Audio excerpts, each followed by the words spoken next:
Alright, between Scott from Kentucky Ballistics with the basically homemade slap rounds for the 50 cal, and that feller from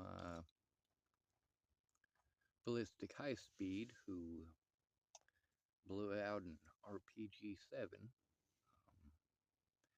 there's a reason they demill them the way that they do.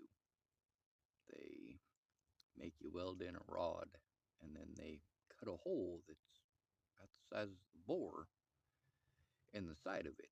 So when you go to weld a piece back in there, even if you have the right type of pipe and the right size and all that, the fact is that when you're welding, you're heating up one area of the metal a lot more than the rest, and it creates a weak point. So, when Ballistic High Speed was making their video, and you can see it too, by the way, you can see that the man is completely enveloped because when they fixed it, basically welded that hole shut, they created a weak spot, it blew out, and he got burns all over him.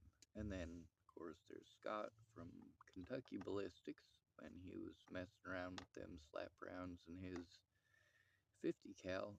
He had pieces that went into his neck and buried themselves through his neck all the way down into his lungs.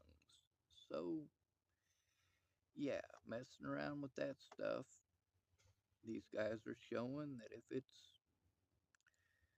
it's put back together and it looks good, don't mean that it's not going to metal stress and fracture on you and do a lot of damage. And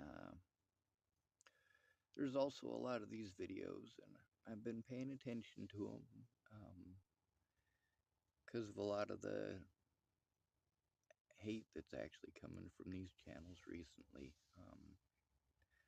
We'll get to that in a later video. Anyway, what they don't show is that there's a lot of other remilled guns and a lot of people making their own homemade RPGs.